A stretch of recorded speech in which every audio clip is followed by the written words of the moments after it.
Seema and viewers. Today I have with me Mr. Akhil Bari. He's the director of the South Asia Initiatives at the Asia Strategy Policy Institute, Washington.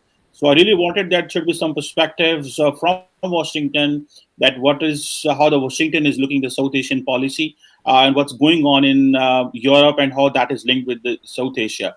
So thank you very much, Mr. Akhil Bari, for your time. Thank you so much for having me on today.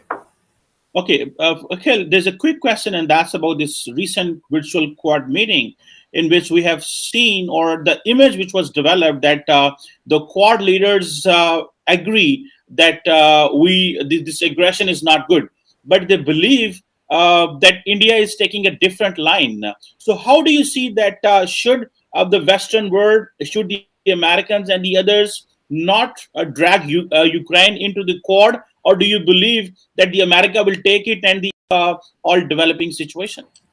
So I think there is an immense amount of pressure on India to take a position on Ukraine. As you've seen, it's abstained at the UN Security Council on a number of issues, and also at the UN Human Rights Council. In the Quad in particular, India sees what's happening in the Indo-Pacific as separate from what's happening in Ukraine. It sees them as two completely different issues, and it would actually prefer if the West focused on what it perceives to be the real threat, which is China. Now, of course, there is broader Western alignment on the issue of Ukraine. I mean, Australia, Japan, and the US. Japan, for example, in 2014, it did not sanction Russia for its invasion of Crimea, but has come out in strong support of the Western campaign. Australia has as well. So it is kind of an awkward dynamic for India to be the one left out, but India sees these as two very distinct and separate issues, though there is a lot of pressure from the US and other countries for India to take a stand against this Russian invasion. So, how do you think that the perspectives which are coming from India, they are like, yes, we should not take the line of the West. So, do you think that India can resist all that pressure in case looking that how its position have changed over the period of time? So India's position has actually changed. I mean, if you take a look, I mean, 20 years ago, India would not publicly criticize Russia. But the dynamics have changed. So if you take a look at the UN Security Council resolutions, India has actually become much more vocal with its public criticism of Russia. It won't mention Russia by name. And I would also point out that in the Quad statements, India also pushes for China not to be mentioned by name because it doesn't believe that that is a productive way to engage with both countries. But that said, I mean, India has been a little more vocal with its criticism. I think you saw this most recently when President Putin said that Ukrainian soldiers were holding Indian students hostages, and India came out, a statement from the Ministry of External Affairs came out and said, no, that is not the case at all. We have seen no evidence to that. So there is a discomfort within New Delhi about Russia's actions, but given the long historical relationship there and India's reliance on Russian military equipment, India doesn't see any choice right now but to abstain because it has moved closer to the West in the last 20 years. Russia is not the friend it once was, but because Russia is making inroads into India's neighborhood, specifically Pakistan and China, India feels that it needs to stay engaged. And if it were to openly criticize Russia, it would lose that area of engagement. Well, okay, we all have realized that India's global status have elevated because of its position, internal strength, global engagement. So these kind of challenges will keep coming. So how do you believe that India will will keep itself at arm's length from these challenges, but will keep benefiting from the West? It's going to be extremely difficult. I mean, India has a stated foreign policy objective of strategic autonomy, but I think as you've seen with the Ukraine crisis, strategic autonomy, sometimes the decision is forced for you. It's going to be extremely hard to keep straddling the fence. But that said, I think India sees the situation as the Russia issue is a distraction. The real focus should be on China because it believes that there is a coming Cold War and it's between the US and China. And in that situation, India has picked a side. It's clearly picked the US. It has deepened ties with the US over the last 20 years since the nuclear deal was signed. India-US ties have become extraordinarily strong. It's a bipartisan relationship. So I would argue in that sense, India has made a decision.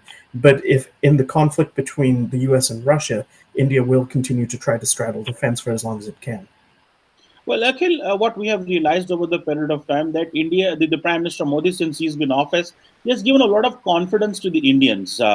Globally, they are accepted that this is an emerging country, but at the same time, we have seen that there is an illiberal democratic tendencies in India. So, how come the West will keep looking all that, or do you think the West does not have that leverage to monitor, gauge the illiberal democratic tendencies? In other countries at this moment when they cannot even criticize China fully, or even if they criticize or they punish, there is nothing which is going to come out. So how illiberal policies in India and particularly in Prime Minister Modi's era will keep Western eyes away from India? So I would say that, I mean, the Biden administration has elevated human rights as a part of its foreign policy platform. But as National Security Advisor Jake Sullivan said at the Council on Foreign Relations a few months ago, human rights is just one plank of the overall diplomatic strategy. The US is concerned about what's going on. I would point you to Assistant Secretary of State for South and Central Asia, Donald Lu's testimony on Wednesday in front of the Senate Foreign Relations Committee, where he did bring up concerns about the fact that that there have not been elections in Kashmir yet. He did bring up the fact that there is an increased targeting of minorities within India. So it is concern. There are U.S. concerns, and they do raise it with the Indians in private. But it does point to the U.S.'s overall strategy. I mean, look at the partners that the U.S. has had in other situations. It does not have the best record of alienating countries that do not have a strong record on human rights. But that's it. I mean, human rights is a part of the foreign policy plank, but it's not the be-all, end-all of the U.S. foreign policy establishment. Okay, Akhil, let's moving forward towards Pakistan.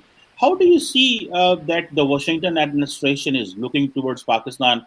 It seems that the relations have been downgraded between both the countries, and Pakistan is not that much relevant. So, how do you think that? What kind of engagements do you believe the Washington will have with Islamabad in coming years?